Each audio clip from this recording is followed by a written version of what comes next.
شروع اللہ کا نام لے کر جو بڑا مہربان نہایت رحم والا ہے۔ کیا تم خیال کرتے ہو کہ غار اور لوح والے ہماری نشانیوں میں سے عجیب تھے؟ جب وہ نوجوان غار میں جا رہے تو کہنے لگے کہ اے ہمارے پروردگار، ہم پر اپنے ہاں سے رحمت نازل فرما اور ہمارے کام میں درستی کے سامان مہیا کر۔ تو ہم نے غار میں کئی سال تک ان کے کانوں پر نیند کا پردہ ڈالے رکھا، یعنی ان کو سلائے رکھا۔ پھر ان کو جگہ اٹھایا تاکہ معلوم کریں کہ جتنی مدت وہ غار میں رہے دونوں جماعتوں میں سے اس کی مقدار کس کو خوب یاد ہے۔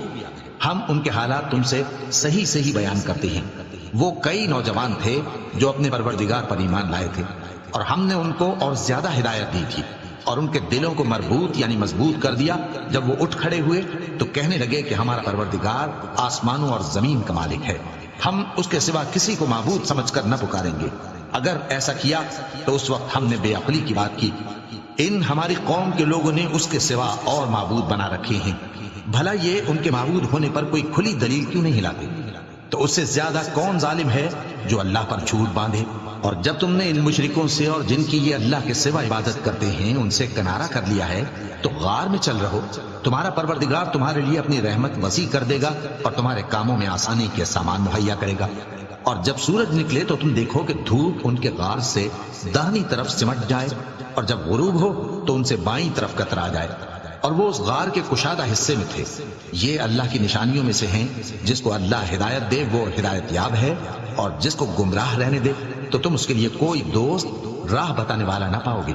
اور تم ان کے متعلق خیال کرو کہ وہ جاگ رہے ہیں حالانکہ وہ سوتے ہیں، اور ہم ان کو دائیں اور بائیں کروٹ بدلاتے تھے، اور ان کا کتا چوکھٹ پر دونوں ہاتھ پھیلائے ہوئے تھا۔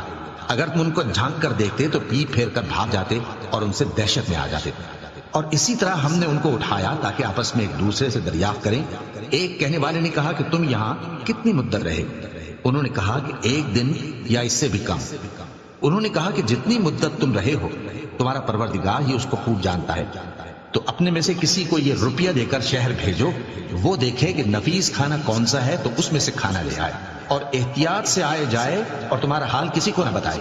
اگر وہ تم پر دسترس پا لیں گے تو تمہیں سنسار کر دیں گے یا پھر اپنے مذہب میں داخل کر لیں گے، اور اس وقت تم کبھی فلاح نہیں پاؤ گے۔ اور اسی طرح ہم نے لوگوں کو ان کے حال سے خبردار کر دیا تاکہ وہ جانے کہ اللہ کا وعدہ سچا ہے، اور یہ کہ قیامت جس کا وعدہ کیا جاتا ہے اس میں کچھ شک نہیں۔ اس وقت لوگ ان کے بارے میں باہم جھگڑنے لگے اور کہنے لگے کہ ان کے غار پر عمارت بنا دو۔ ان کا پروردگار ان کے حال سے خوب واقف ہے۔ جو لوگ ان کے معاملے میں غلبہ رکھتے تھے وہ کہنے لگے کہ ہم ان کے غار پر مسجد بنائیں گے۔ بعض لوگ اٹکل پچو کہیں گے کہ وہ 3 تھے اور چوتھا ان کا کتا تھا، اور بعض کہیں گے کہ وہ 5 تھے اور چھٹا ان کا کتا تھا، اور بعض کہیں گے کہ وہ 7 تھے اور 8واں ان کا کتا تھا۔ کہہ دو کہ میرا پروردگار ہی ان کے شمار سے خوب واقف ہے، ان کو جانتے بھی ہیں تو تھوڑے ہی لوگ جانتے ہیں۔ تو تم ان کے معاملے میں بحث نہ کرنا مگر سرسری سی بحث، اور نہ ان کے بارے میں ان میں سے کسی سے کچھ دریافت ہی کرنا، اور کسی کام کی نسبت نہ کہنا کہ میں اسے کل کر دوں گا، مگر انشاءاللہ کہہ کر، یعنی اگر اللہ چاہے تو کر دوں گا۔ اور جب اللہ کا نام لینا بھول جاؤ تو یاد آنے پر لے لو، اور کہہ دو کہ امید ہے کہ میرا پروردگار مجھے اس سے بھی زیادہ ہدایت کی باتیں بتائے۔ اور اصحاب کہف اپنے غار میں 9 پر 300 سال رہے۔